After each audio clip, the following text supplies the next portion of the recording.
Resuming page 109. Chapter 4. Histology, the study of tissues. In some ways, the human body is like a complex machine, such as a car. Both consist of many parts, in which are made of materials consistent with their specialized functions. For example, car tires are made of synthetic rubber, reinforced with a variety of fibers. The engine is made of a variety of metal parts, and the windows are made of transparent glass. All parts of a car cannot be made of a single type of material. Metal capable of withstanding the heat of the engine cannot be used for windows or tires. Similarly, many parts of the human body are made of collections of specialized cells, and the materials surrounding them, muscle cells, which contract to produce body movements, are structurally different from and have different functions than those of epithelial cells, which protect, secrete, or absorb. Also, cells in the retina of the eye, specialized to detect light and allow us to see, do not contract as muscle cells do or exhibit the functions of epithelial cells. The structure and function of cells are so closely related that you should be able to predict the function,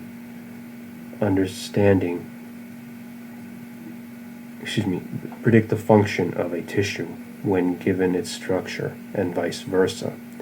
Knowledge of tissue structure and functions is important in understanding the structure and function of organ systems, and the complete organism. This chapter begins with brief discussions of tissues and histology, page 110, and the development of embryonic tissue, page 110, and then describes the structural and functional characteristics of the major tissue types: epithelial tissue, page 110, connective tissue, page 120, muscle tissue, page 134, and nervous tissue, page 136.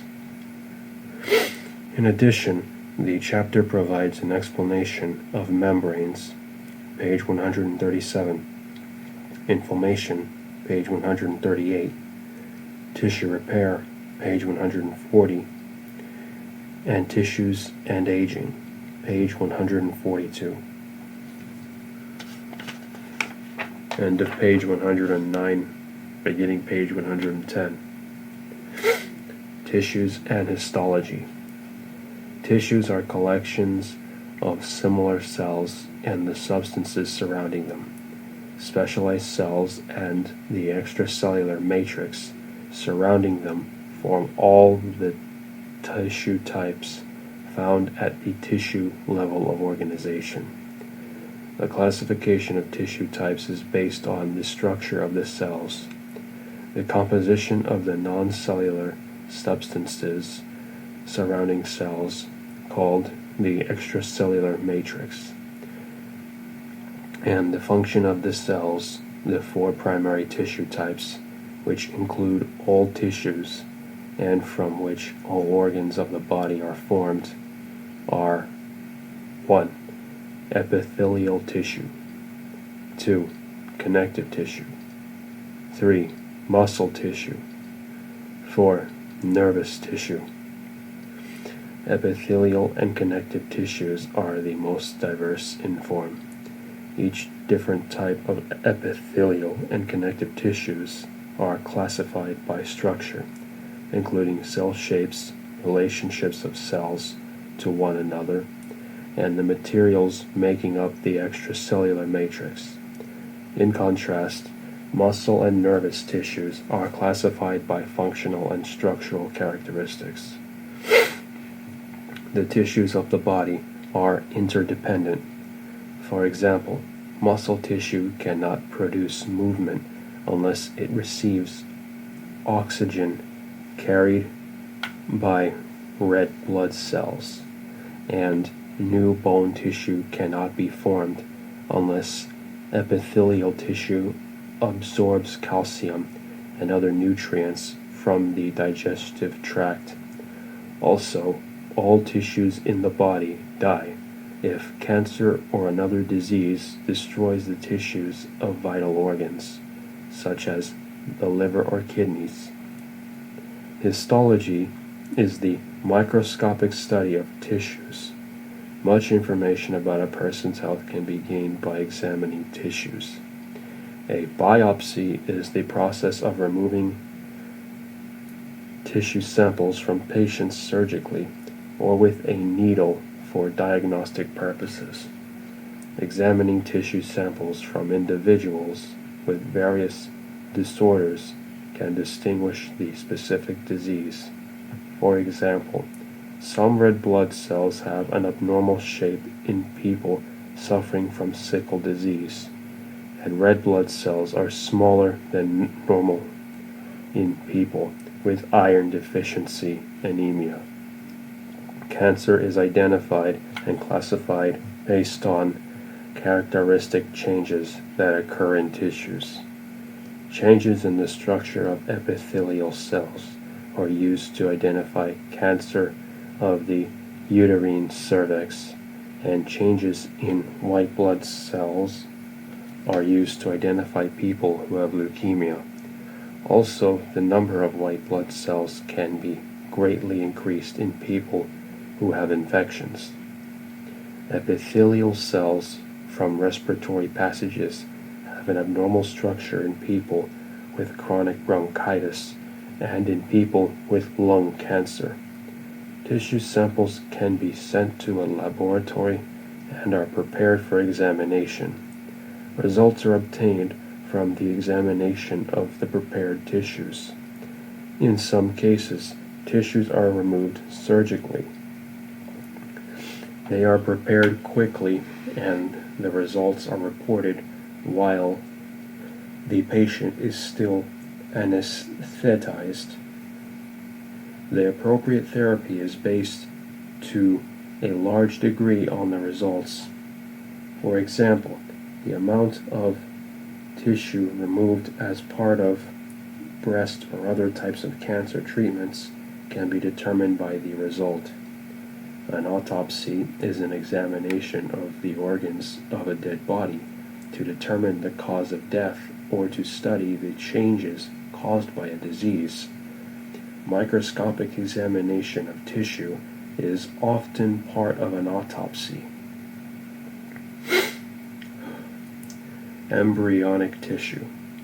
Approximately 13 or 14 days after fertilization, the cells that give rise to a new individual, called embryonic stem cells, form a slightly elongated disc consisting of two layers called the ectoderm and the endoderm. Cells of the ectoderm then migrate between the two layers to form a third layer called the mesoderm. The ectoderm, mesoderm, and endoderm are called germ layers because the beginning of all adult structures can be traced back to one of them, and they give rise to all the tissues of the dead body. See Chapter 29. The endoderm, the inner layer, forms the lining of the digestive tract and its derivatives. The mesoderm, the middle layer, forms tissues such as muscles, bone, and blood vessels. The ectoderm, the outer layer, forms the skin, and a portion of the ectoderm called neuroectoderm becomes the nervous system. See Chapter 29. Groups of cells that break away from neuroectoderm during development, called neural crest cells, give rise to parts of the peripheral nerves, see Chapter 29. Skin pigments, see Chapter 5. The medulla of the adrenal gland, see Chapter 18. And many tissues of the face. Epithelial tissue. Epithelium or epithelial tissue can be thought of as a protective covering of surfaces, both outside and inside the body. Characteristics common to most types of epithelium are: 1. Epithelium consists almost entirely of cells, with very little extracellular matrix between them. 2. Epithelium covers surfaces of the body and forms glands that are derived developmentally from body surfaces. The body surfaces include the outside surface of the body, the lining of the digestive and respiratory tracts, the heart and blood vessels, and the linings of many body cavities. 3. Most epithelial tissues have one free or apical surface, not attached to other cells, a lateral surface attached to other epithelial cells, and a basal surface. The free surface often lines the lumen of ducts, vessels, or cavities. The basal surface of most epithelial tissues is attached to a basement membrane. The basement membrane is a specialized type of extracellular material secreted by the epithelial cells and by connective tissue cells. It is like the adhesive on Scotch tape. It helps attach the epithelial cells to the underlying. End of page 110, beginning page 111. Tissues, and it plays an important role in supporting and guiding cell migration during tissue repair. A few epithelial tissues, such as in lymphatic capillaries and liver sinusoids, do not have basement membranes, and some epithelial tissues, such as in some endocrine glands, do not have a free surface or a basal surface with a basement membrane. 4. Specialized cell contacts bind adjacent epithelial cells together. 5. Blood vessels in the underlying connective tissue do not penetrate the basement membrane in the blood.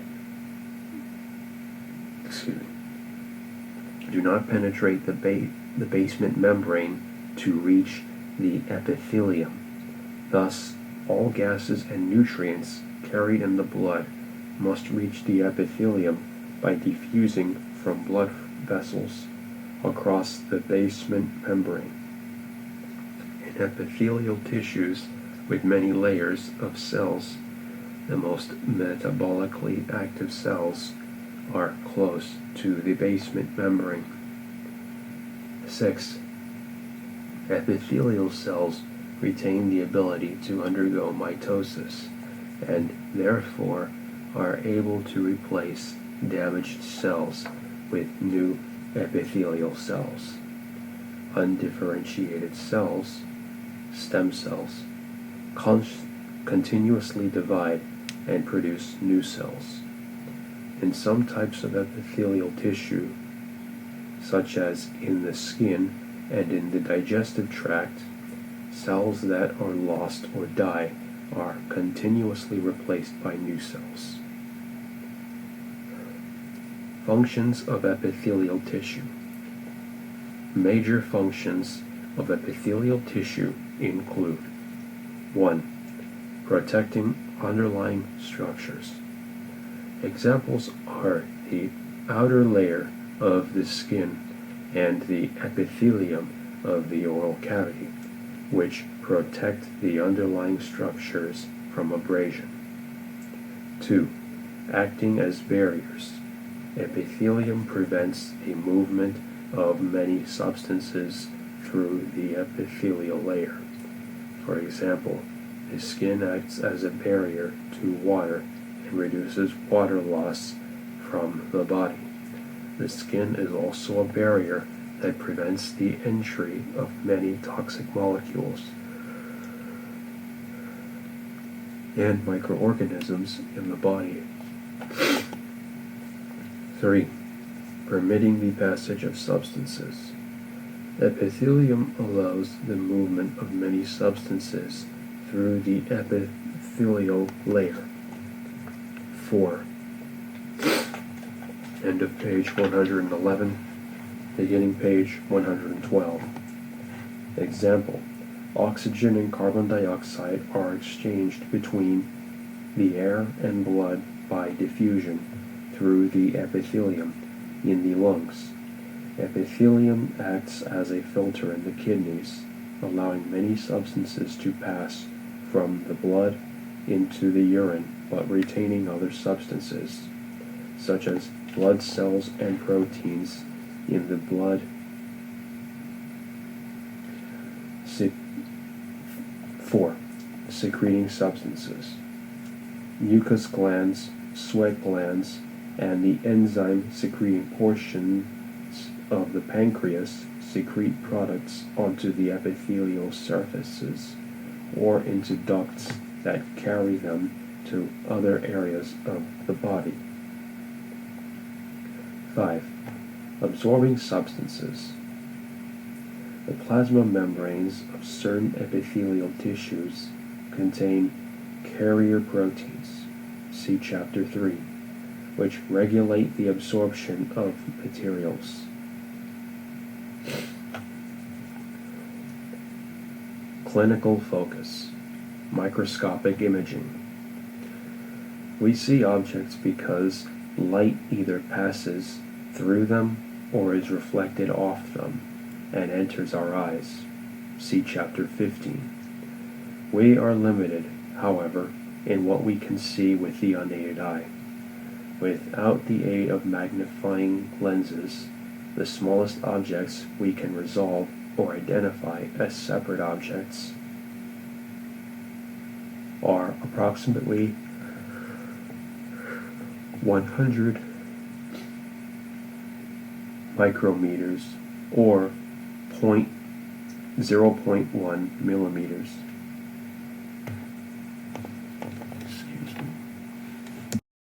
In diameter, which is approximately the size of a fine pencil dot. The details of cells and tissues, which are much smaller than 100 micrometers, cannot be examined without the aid of a microscope. Two basic types of microscopes have been developed: light microscopes and electron microscopes. As their names imply, light microscopes use light to produce an image, and electron microscopes use beams of electrons. Light microscopes usually use transmitted light, which is light that passes through the object being examined. But some light microscopes are equipped to use reflected light. Glass lenses are used in light microscopes to magnify images. The images can be observed directly by looking into the microscope, or the light from the images can be used to expose photographic film to make a photomicrograph of the images. Video or digital cameras are also used to record images, which can be stored or analyzed and enhanced electronically. The resolution of light microscopes is limited by the wavelength of light, the lower limit of which is approximately 0.1 micrometers, about the size of a small bacterium. Recall that a biopsy is the process of removing tissue from living patients for diagnostic examination. For example, changes in tissue structure allow pathologists to identify tumors and to distinguish between non-cancerous, benign, and cancerous malignant tumors.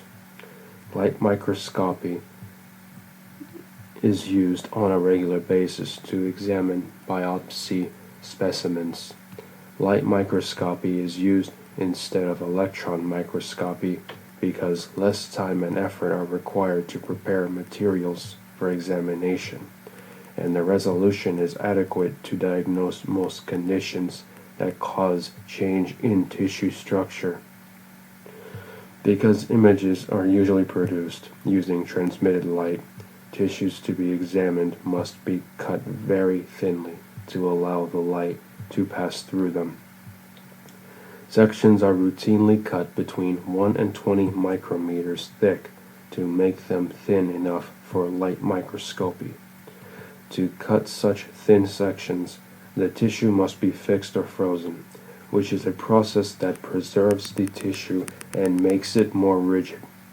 Fixed tissues are then embedded in a material such as wax or plastic that make the tissue rigid enough for cutting into sections. Frozen sections, which can be prepared rapidly, are rigid enough for sectioning, but tissue embedded in wax or plastic can be cut much thinner, which makes the image seen through the microscope clear. Because most tissues are colorless and transparent when thinly sectioned, the tissues must be colored with a stain or a dye so that structural details can be seen. As a result, the colors seen in color pictomicrographs are not the true colors of the tissue, but instead are the colors of the stains used.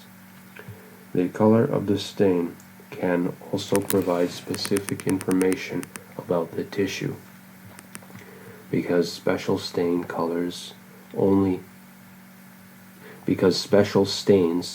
color only certain structures.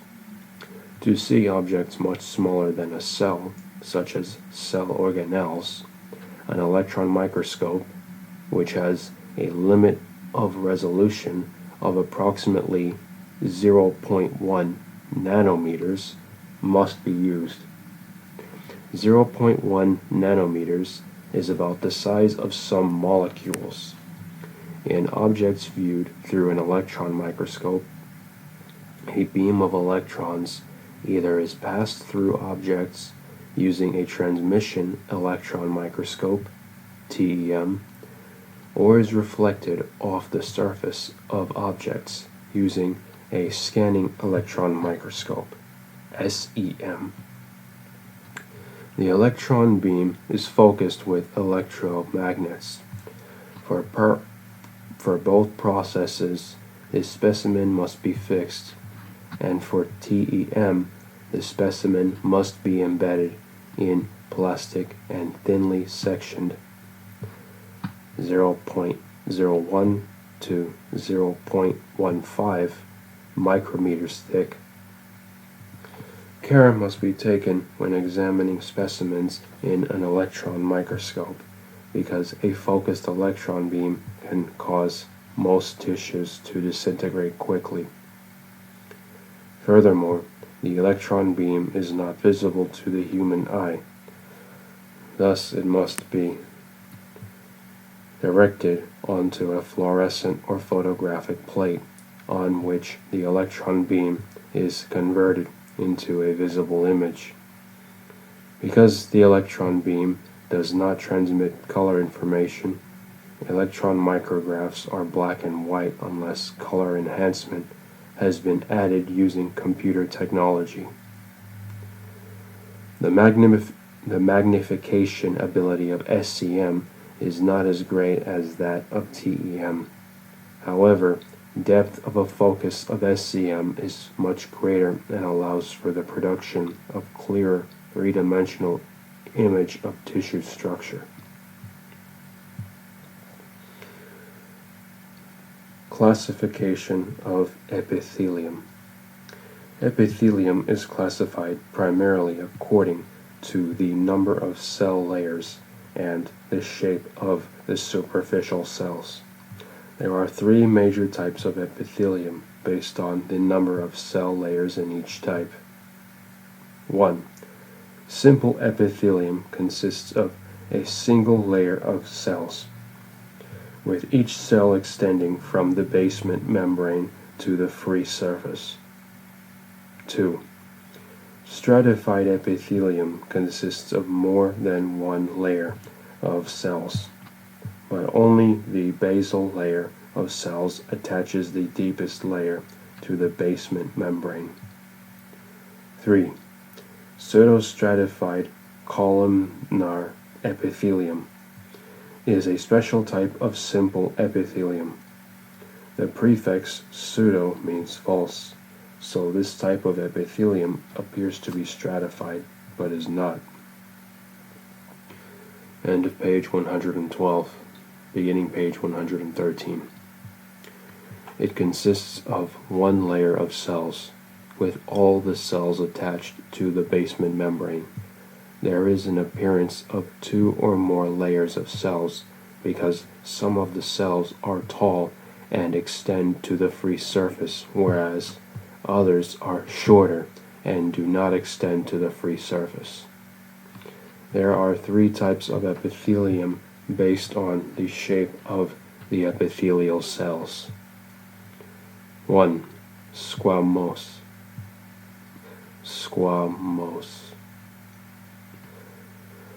Cells are flat or scale-like.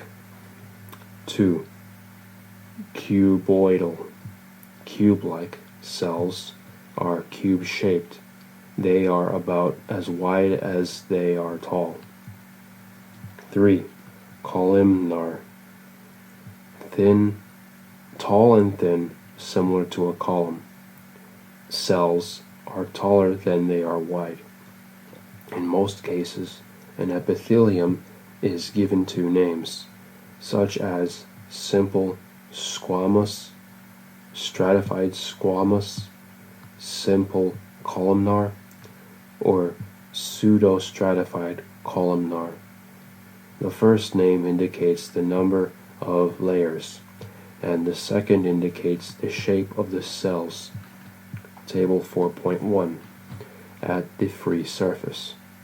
Tables 4.2 to 4.4 provide an overview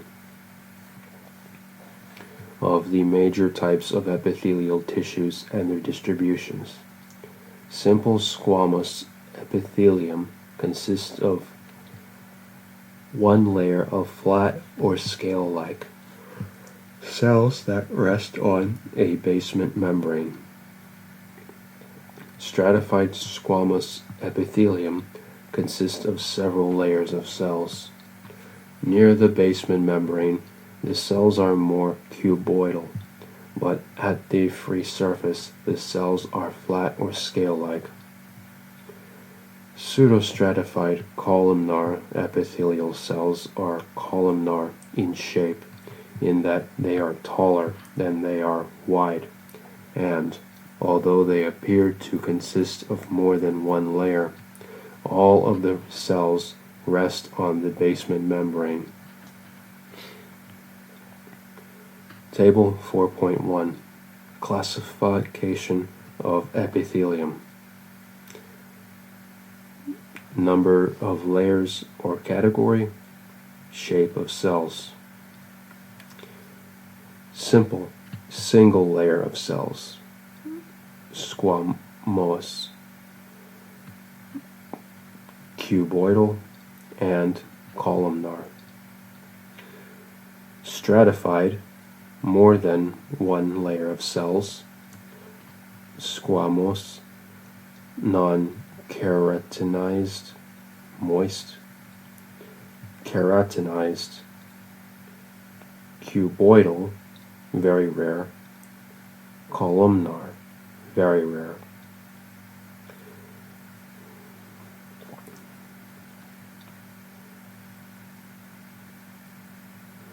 Next layer or category, pseudostratified, modification of simple epithelium, shape of cells, columnar.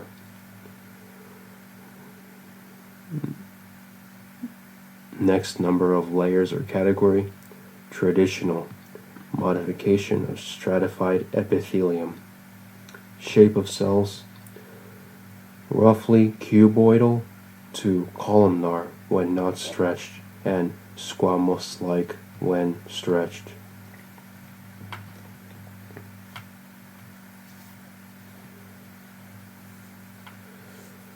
Table 4.2, simple epithelium.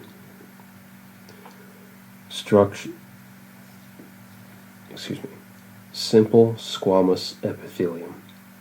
Structure, single layer of flat, often hexagonal cells. The nuclei appear as bumps when viewed as a cross-section because the cells are so flat. Function, diffusion, filtration, some secretion, and some protection against friction. Location, lining of blood vessels and the heart, lymphatic vessels, endothelium, and small ducts. Alveoli of the lungs, portions of kidney tubules, lining of serous membranes, mesothelium of body cavities, pleural, pericardial, peritoneal, and inner surface of the eardrums.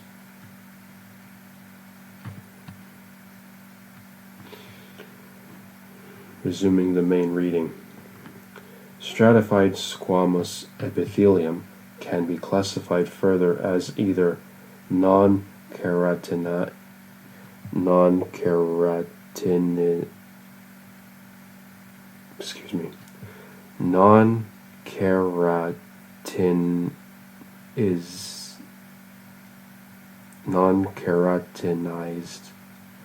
moist, or keratinized, according to the condition of the outermost layer of cells. Non-keratinized, end of page 113. Going to briefly skip pages 114 and 115 because these are tables. Resuming the reading on page 116. Moist stratified squamous epithelium, found in areas such as the mouth, esophagus, rectum, and vagina, consists of living cells in the deepest and outermost layers. A layer of fluid covers the outermost layer of cells, which makes them moist. In contrast, keratinized, stratified squamous epithelium, found in the skin, see chapter 5, consists of living cells in the deepest layers, and the outer layers are composed of dead cells containing the protein keratin. The dead keratinized cells give the tissue a durable, moist-resistant, dry character.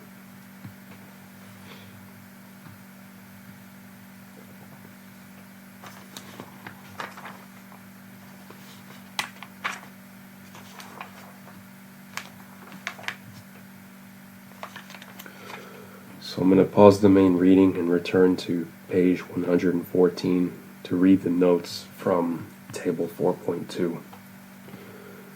Simple epithelium continued. Simple cuboidal epithelium. Structure, single layer of cube-shaped cells. Some cells have microvilli, kidney tubules, or cilia, terminal bronchioles of the lungs. Function, active transport and facilitated diffusion result in secretion and absorption by cells of the kidney tubules. Secretion by cells of glands and choroid plexuses.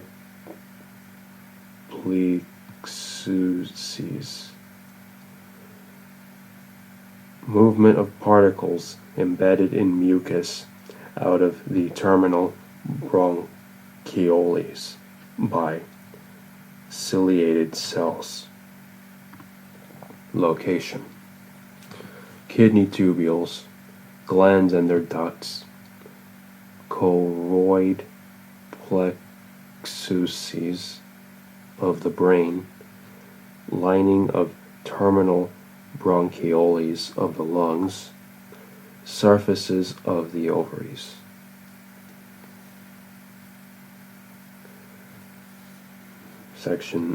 Next section.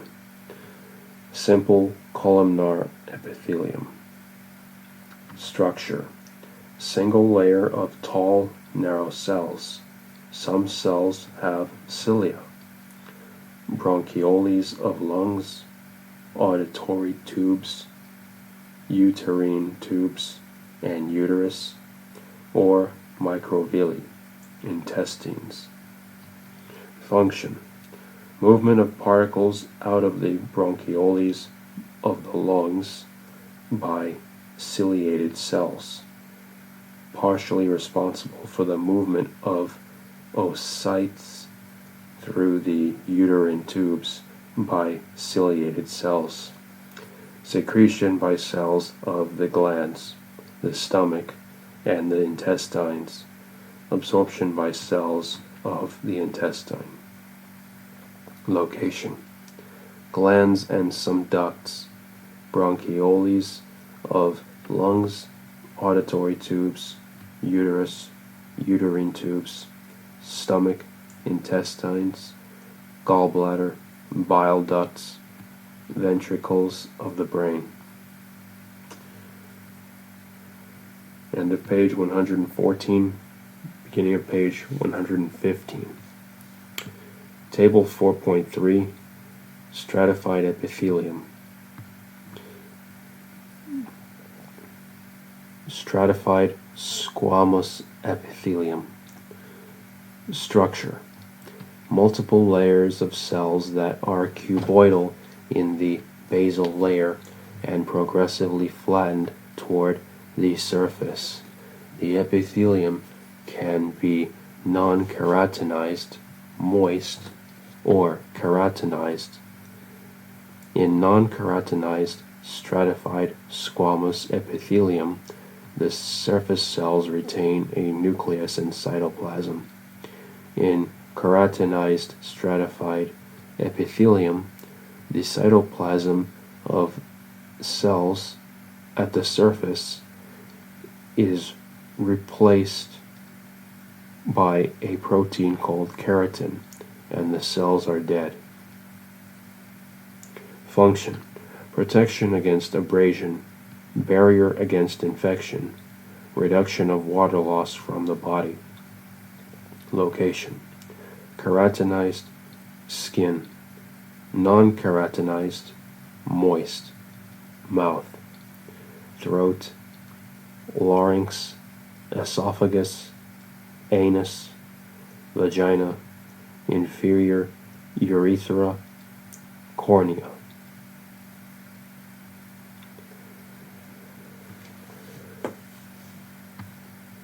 Stratified cuboidal epithelium. Structure: multiple layers of somewhat cube-shaped cells. Function: secretion, absorption, protection against infection. Location: sweat gland ducts, ovarian follicular cells, salivary gland ducts. End of page 115. Resuming page, beginning of page 116. Table 4.3 continued. Stratified epithelium. Stratified columnar epithelium. Structure: multiple layers of cells with tall, thin cells resting on layers of more cuboidal cells. The cells are ciliated in the larynx. Function: protection and secretion. Location: mammary gland ducts, larynx, a portion of the male urethra. Resuming the main reading. Functional characteristics. Epithelial tissues have many functions.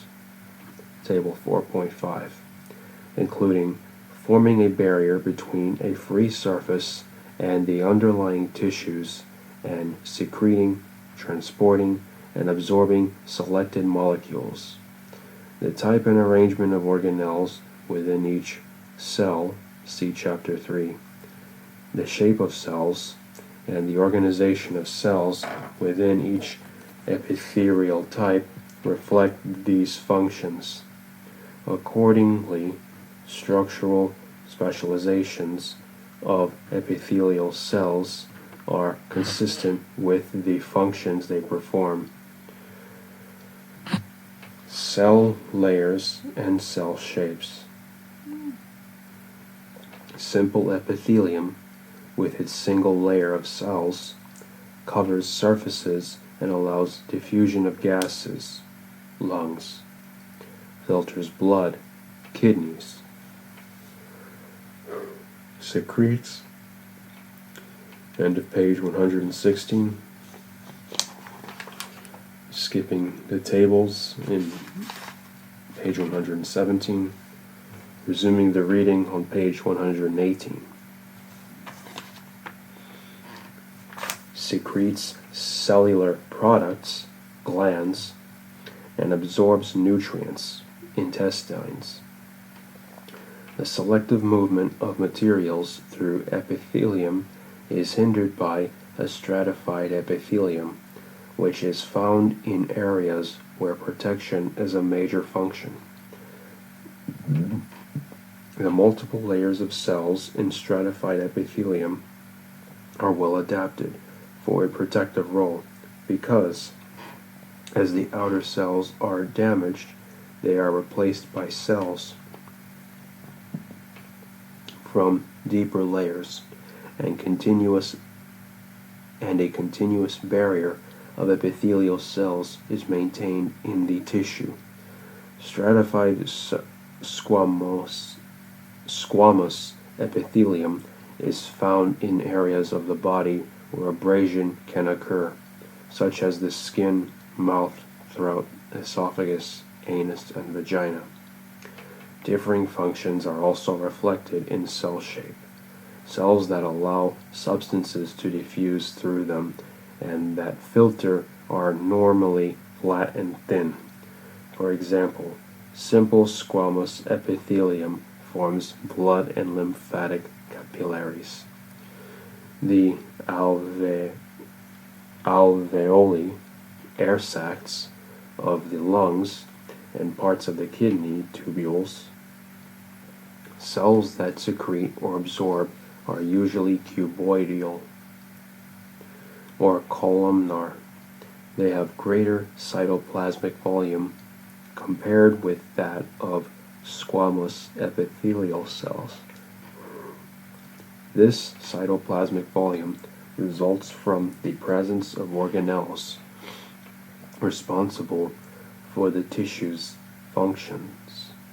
For example, pseudostratified columnar epithelium, which secretes large amounts of mucus, lines the respiratory tract, see Chapter 23, and contains large goblet cells, which are specialized columnar epithelial cells. The goblet cells contain abundant organelles responsible for the synthesis and secretion of mucus, such as ribosomes, endoplasmic reticulum, Golgi apparatuses, and secretory vesicles filled with mucus.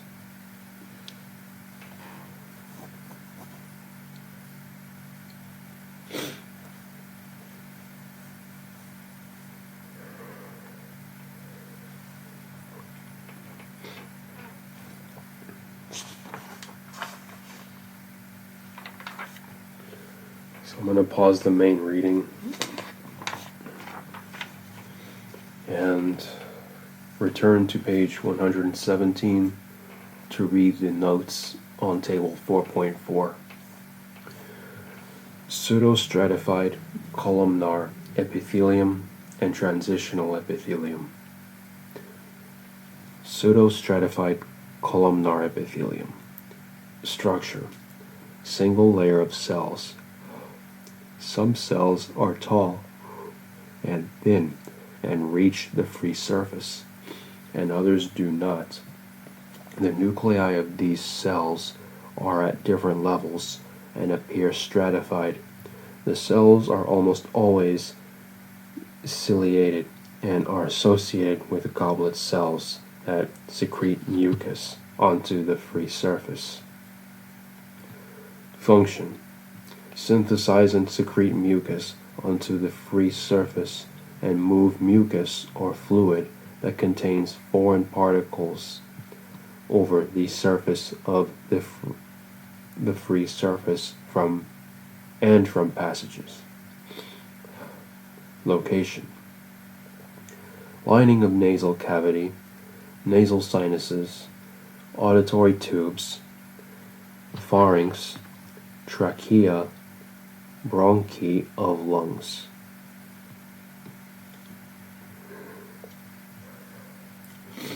Next is transitional epithelium.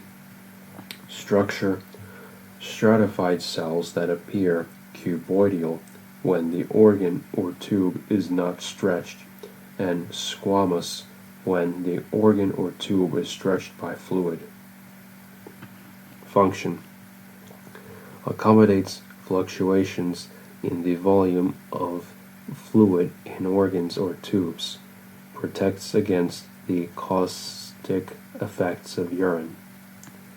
Location: lining of urinary bladder, ureters, superior urethra. End of page 117. Beginning page 118. Table 4.5.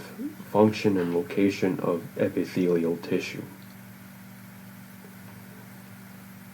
Function: diffusion. Simple squamous epithelium.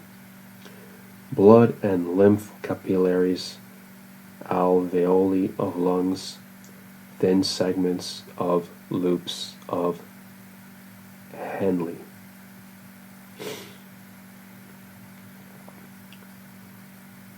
Next, function: filtration. Simple squamous epithelium. Bowman's capsules of kidneys. Next function: secretion or absorption. Simple squamous epithelium. Mesothelium, serous fluid. Simple cuboidal epithelium. Choroid plexus produces cerebrospinal fluid, part of kidney tubules, many glands and their ducts. Simple columnar epithelium. Stomach, small intestine, large intestine, uterus, many glands. Next, function: protection against friction and abrasion. Simple squamous epithelium. Endothelium, e.g., epithelium of blood cells. Mesothelium, e.g., epithelium of body cavities. Stratified squamous epithelium. Skin, epidermis, corneas, mouth and throat, epiglottis, larynx, esophagus, anus, vagina. Next function: movement of mucus, ciliated. simple cuboidal epithelium, terminal bronchioles of lungs, simple columnar epithelium, bronchioles of lungs, auditory tubules, uterine tubes, uterus.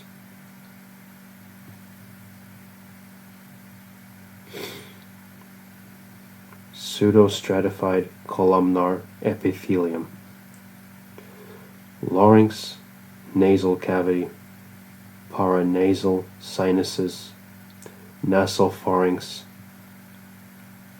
auditory tubes, trachea, bronchi of lungs. Next function, capable of great stretching. Transitional epithelium, urinary bladder, ureter, superior part of urethra.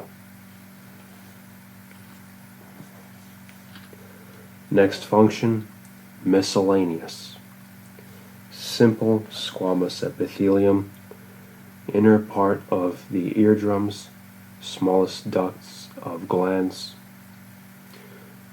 Simple cuboidal epithelium, surface of ovaries, inside lining of eyes, pigmented epithelium of retina,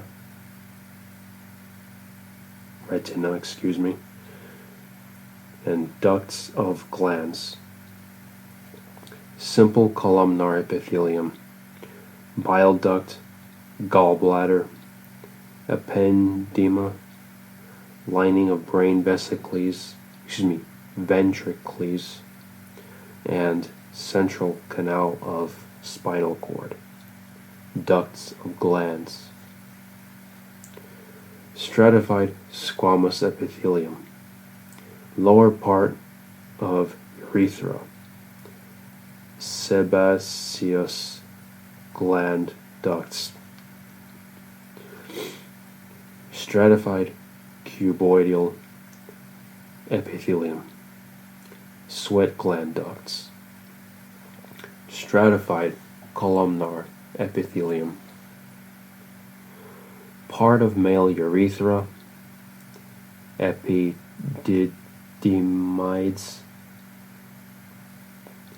ductus deferens, mammary gland ducts. Pseudostratified columnar epithelium, part of male urethra, salivary gland ducts.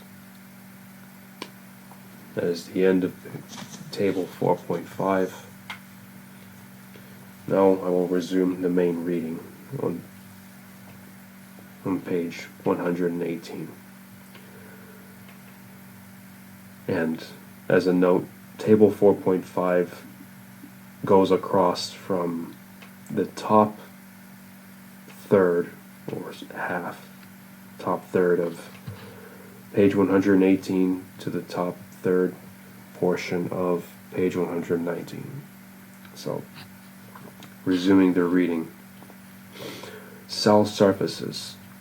The free surfaces of epithelial tissues can be smooth, contain microvilli, be ciliated, or be folded. Smooth surfaces reduce friction. The lining of blood vessels is a simple squamous epithelium that reduces friction as blood flows through the vessels. See chapter 21. Microvilli and cilia were described in chapter 3. Microvilli are non-motile and contain microfilaments.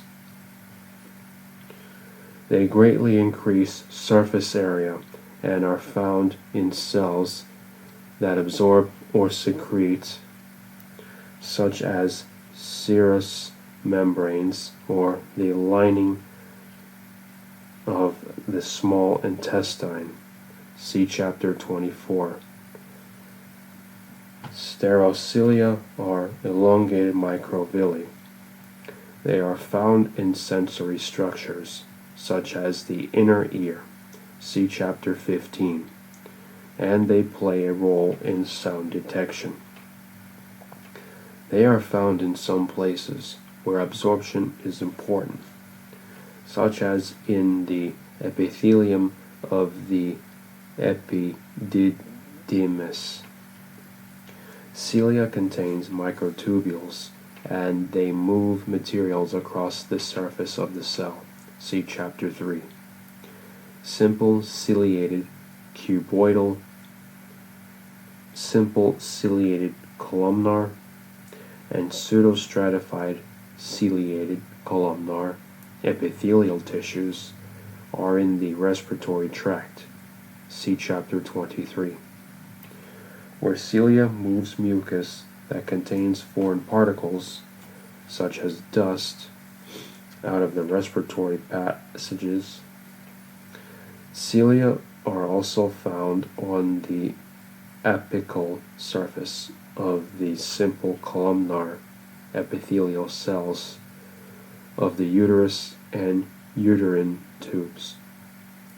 The cilia help move mucus and oocytes or oocytes. End of page 118, beginning page 119. Transitional epithelium has a rather unusual plasma membrane specialization. More rigid sections of membrane are separated by very flexible regions in which the plasma membrane is folded. When transitional epithelium is stretched, the folded regions of the plasma membrane can unfold. Transitional epithelium is specialized to expand. It is found in the urinary bladder, ureters, kidney, pelvis, calyces of the kidney, and superior part of the urethra. Cell connections. Lateral and basilar surfaces have structures that hold cells to one another, or to the basement membrane. These structures do three things. 1. Mechanically bind the cells together. 2. Help form a permeability barrier. And 3. Provide a mechanism for intercellular communication. Epithelial cells secrete glycoproteins that attach the cells to the basement membrane and to one another. This relatively weak binding between cells is reinforced by desmosomes, disc-shaped structures with especially adhesive glycoproteins that bind cells to one another, and intermediate filaments that extend into the cytoplasm of the cells. Many desmosomes are found in epithelial tissues that are subjected to stress, such as the stratified squamous epithelium of the skin. Hemidesmosomes, similar to 1/2 of a desmosome, attach epithelial cells to the basement membrane. Tight junctions hold cells together and form a permeability barrier. They consist of a zonula adherens and a zonula occludens, which are found in close association with each other. The zonula adherens is located between end of page 119, beginning page 120. The plasma membranes of adjacent cells and acts as a weak glue that holds cells together. The zonulae Adherens are best developed in simple epithelial tissues. They form a girdle of adhesive glycoprotein around the lateral surface of each cell, binding adjacent cells together. These connections are not as strong as that of desmosomes. The zonula occludens forms a permeability barrier. It is formed by plasma membranes of adjacent cells that join one another in a jigsaw fashion to form a tight seal.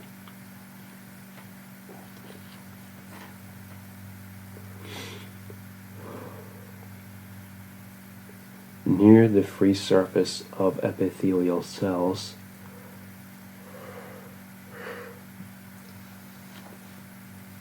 the zonulae occludens form a ring that completely surrounds each cell and binds adjacent cells together. The zonulae occludens prevents the passage of materials between cells.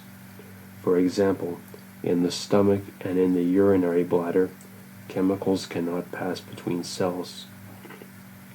Thus, water and other substances must pass through the epithelial cells, which can actively regulate what is absorbed or secreted. Zonulae occludens are found in areas where a layer of simple epithelium forms a permeability barrier. For example, water can diffuse through epithelial cells, and active transport, symport, and facilitated diffusion move most nutrients through the epithelial cells of the intestine. A gap junction is a small specialized contact region between cells containing protein channels that aid intercellular communication by allowing ions and small particles to pass from one cell to another. The function of gap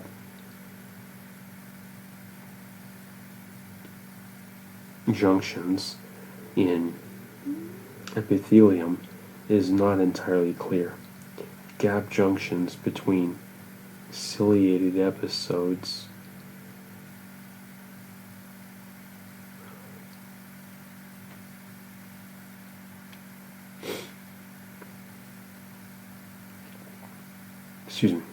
Gap junctions between ciliated epithelial cells may coordinate the movements of cilia. Gap junctions are important in coordinating the function of cardiac and smooth muscle tissue. Because ions can pass through the gap junction from one cell to the next, electric signals can pass from cell to cell to coordinate the contraction of cardiac and smooth muscle cells.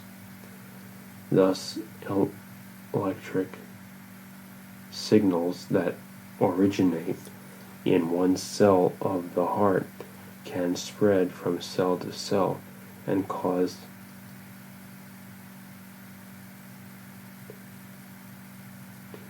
the entire heart to contract. The gap junctions between cardiac muscle cells are found in specialized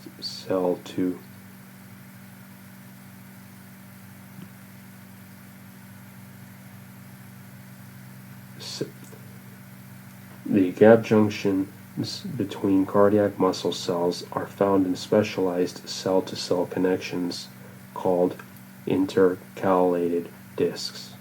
See Chapter 20.